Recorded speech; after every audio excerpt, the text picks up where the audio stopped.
Can the Green Falcons build on the Argentina upset that caused shockwaves at the tournament in 2022 and finally progress in the World Cup? Hello everybody and welcome back to Full House Sports. Here myself, Charlie. A reminder before the video starts to please like, comment and subscribe.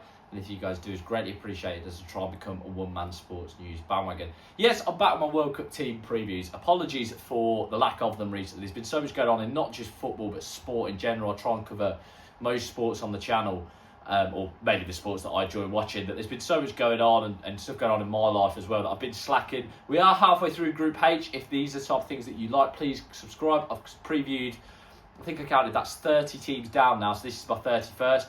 It is feeling a little bit like Saudi Arabia at the minute in the UK with the heat wave that's going on, so please, I say, feel free to check this out. Right, Saudi Arabia then, what about them? Well, as I spoke about already at the top, in 2022, I remember it, 11 AM or 10 AM if I remember rightly, we watched them shock the world when they managed to defeat Argentina. That fantastic goal from Al-Dazari, I mean, an unbelievable hit that, like I say, caused shockwaves at the tournament. Many then, firstly, started questioning Argentina and saying that it was unlikely they would go on to win the tournament. But secondly, many thought that Saudi Arabia could end up getting through.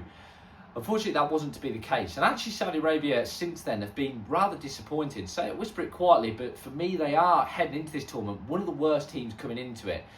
They've recently sacked their manager, Hervé Renard, who was, of course, the mastermind of that Argentina upset, and brought in Georgios Donis, who is a guy who is known in the Saudi Pro League. He's been manager in that league beforehand, and is someone who, like I say, has been brought in because of Renard's recent run of poor results. Saudi Arabia actually made a bit of a mess of qualifying. Despite the goals of Firas Al-Bukhairan, who I'll talk about in a bit, they actually had to go through 3 different rounds to try and get themselves qualified. And through this, I think it's why that Renard managed to lose his job so close to the tournament. They've also been in action in the Arab Cup, which is a cup mainly aimed at Middle Eastern sides for domestic leagues, Middle Eastern players who aren't in Europe. They were finished third in that. Their game actually with UAE was abandoned at half-time due to severe weather. Friendlies, though, recently haven't exactly shone brightly. They managed to lose 4-0 to Egypt and also lost to Serbia, who aren't even at this tournament. And I had the pleasure of watching against England earlier this year and weren't amazing. As well as this, Donis has called up 50 players for a training camp in March. I mean, we thought Tuchel was bad with 35.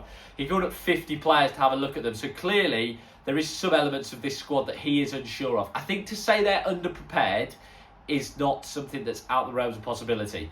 There is players in this squad, though, who are good. As I mentioned, Al-Bukhairan's goals, he scored 5 in qualifying. And despite the fact that, like I say, they were disappointed at times during the Asia qualification campaign, they are a side that, with his goals, always have a threat. And Al-Dazari is still a standout as well. I think as well another player to keep an eye on, as well as Al-Dazari and Al-Bukhairan, is Al-Sahafi, Marwan Al-Sahafi, who is playing at the minute at Beerschot in the Belgian Pro League. He's one of the few Saudi Arabian players actually to not be playing the Saudi Pro League. Of course, now with the recent influx of international silence in Saudi Arabia, they have, of course, hopefully strengthened their domestic competition, meaning that I think they'd like to reap the rewards of that with their domestic league. However, the fact that they finished second behind Jordan in the second round, then third behind Japan and Australia in the third round, before finally finish ahead of Iraq and Indonesia to finally get themselves through to this tournament in North America, doesn't exactly inspire confidence. I think in a group with Spain and Uruguay, they will have to try and hunt in packs, and it will be frantic at times. Sometimes they're not technically the best, but I've got to say they do work hard, and also their fullbacks will be overlapping. Expect some kamikaze-style runs, I think, from the wide players.